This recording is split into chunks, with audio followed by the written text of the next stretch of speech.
ಇವ್ರು ಬಂದ್ಬಿಟ್ಟು ಗಾನ ತೇಜ ಅಂತ ಹೇಳಿ ತುಂಬಾ ಕಡೆ ನೋಡಿರ್ತೀರಾ. ಗಾನ ತೇಜ ಮತ್ತೆ ಅವ್ರ ಟೀಮ್ ಇದು ಕೋರಮಂಗಲದವರು. ಇವರು ಕಲರ್ಸ್ ಕನ್ನಡದಲ್ಲೆಲ್ಲ ತುಂಬಾ ಚೆನ್ನಾಗಿ ಹಾಡು ಹೇಳಿದ್ದಾರೆ. ಆದ್ರೆ ಇವ್ರಿಗೆ ಕನ್ನಡದವರಲ್ಲ ನೀವು ಅಂತ ಸಪೋರ್ಟ್ ಸಿಗ್ತಾ ಇಲ್ಲ. ಕನ್ನಡದವರ ಅಲ್ವಾ? ಮಾತೃಭಾಷೆ ತಮಿಳ್ ಆದ್ರೆ ನಾವು ಕನ್ನಡ ಬೇರೆ. ಮಾತೃಭಾಷೆ ತಮಿಳ್ ಅಂತೆ, ಆದ್ರೆ ಚಿಕ್ಕ ವಯಸ್ಸಿಂದ ಇಲ್ಲೇ ಕನ್ನಡ ಓದಿ ಬೆಳ್ಕೊಂಡ್ ಬಂದಿರೋದು. ಕನ್ನಡದಲ್ಲಿ ತುಂಬಾ ಫೇಮಸ್ ಆಗಿರುವಂತ ಜಾನಪದ ಸಾಂಗ್ ಅನ್ನ ಇವತ್ತು ಇವ್ರ ಕಡೆ ಆಡ್ಸಿದೀವಿ. ಹಾಡು ಹೆಂಗ್ ಬಂದಿದೆ ಚೆನ್ನಾಗಿದ್ರೆ ಮಾತ್ರ ಲೈಕ್ ಮಾಡಿ, ಹಾಗೆ ಈ ಒಂದು ಟೀಮ್ಗೆ ಸಪೋರ್ಟ್ ಮಾಡಿ. ಚೆನ್ನಪ್ಪ ಚೆನ್ನೇಗೌಡ, ಹೋಯ್ ಚೆನ್ನಪ್ಪ ಚೆನ್ನೇಗೌಡ, ಹಾ ಚೆನ್ನಪ್ಪ ಚೆನ್ನೇಗೌಡ, ಕುಂಬಾರ ಮಾಡಿದ ಕೊಡನವ್ವ.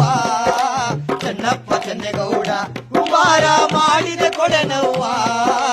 ಚಂದಕ್ಕೆ ತಂದೇನಾ ತಂಗಿ ನೀರಿಗೆ ಬಂದೇನಾ, ಚಂದಕ್ಕೆ ತಂದೇನಾ ತಂಗಿ ನೀರಿಗೆ ಬಂದೇನಾ.